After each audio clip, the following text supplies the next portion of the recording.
शिक्षा का स्तर सुधारने को लेकर लगातार मुख्यमंत्री अशोक गहलोत और शिक्षा मंत्री बयान देते हुए नजर आते हैं, लेकिन बिना शिक्षकों के शिक्षा का स्तर कैसे सुधरेगा।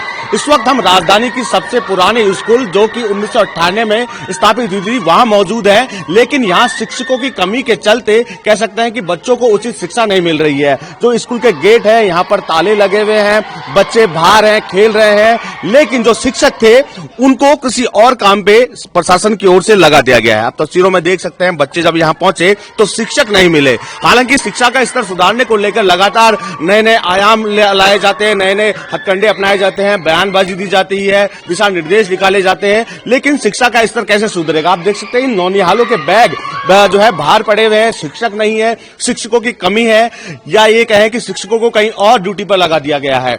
अब चूंकि जो बच्चे हैं काफी पुरानी स्कूल है, 1928 में इस स्कूल की स्थापना हुई थी, परकोटे का सबसे पुराना स्कूल बताया जा रहा है, लेकिन यहां पर शिक्षक नहीं है, स्कूल के गेट पे ताले लगे हुए हैं। प्रिंसिपल हालांकि यहां जरूर मौजूद हैं, उनसे ही जानेंगे आखिर क्या कारण है, क्या वजह है जिसके चलते बच्चों को शिक्षा नहीं मिल पा रही है। क्योंकि एक तरफ तो मुख्यमंत्री कहते हैं कि शिक्षा का उस स्तर सुधारने का हम लगातार प्रयास कर रहे हैं, Mahatma Gandhi English model school भी खोलने की बात कही जाती है, लेकिन इन स्कूलों को कैसे मॉडल बनाया जाएगा, कैसे शिक्षा का स्तर सुधरेगा।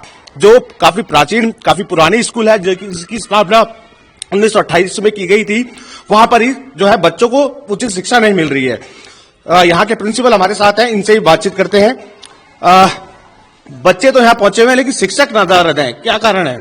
शिक्षकों को शिक्षा मंत्री ने बुला रखा है, जहां एक और शिक्षा मंत्री विधानसभा के पटल पे कहते हैं कि आरटीआई धारा 2009 के तहत बच्चों को केवल शिक्षकों को केवल जनगणना में और जो विशेष आपातकालीन जैसे कोविड जैसे महामारी है वहीं लगाया जा सकता है। लेकिन पिछले समय में भी स्थितियां बहुत गंभीर थी, बीच में व्यवस्थाएं सुधरी हैं। आज वापस से मेरे स्टाफ में 8 टीचर्स हैं, 8 टीचर्स में से एक अकेला मैं हूं, और स्थितियां आप देख ही रहे हैं। टीचर्स को परीक्षाओं की ड्यूटियों में लगा दिया गया है।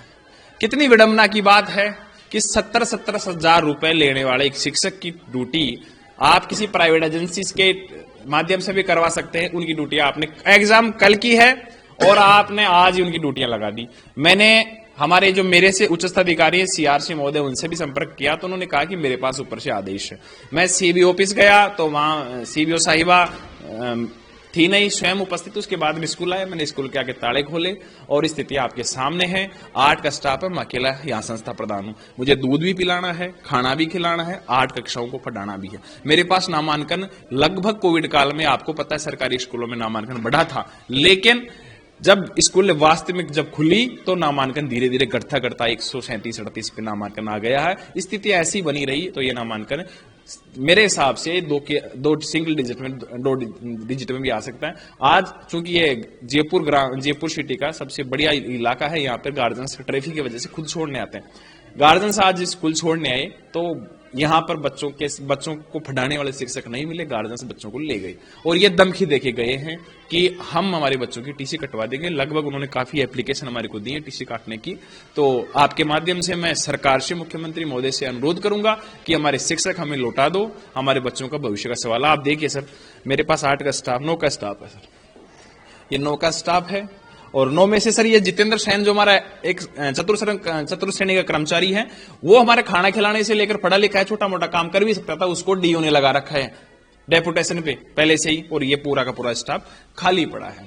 ये मुख्यमंत्री शिक्षा का स्तर सुधारने की बात करते हैं, साथ साथ कहते हैं कि महात्मा गांधी जो स्कूल है उसको भी बढ़ावा देने की बात की जा रही है, लेकिन ऐसे कैसे स्तर सुधरेगा।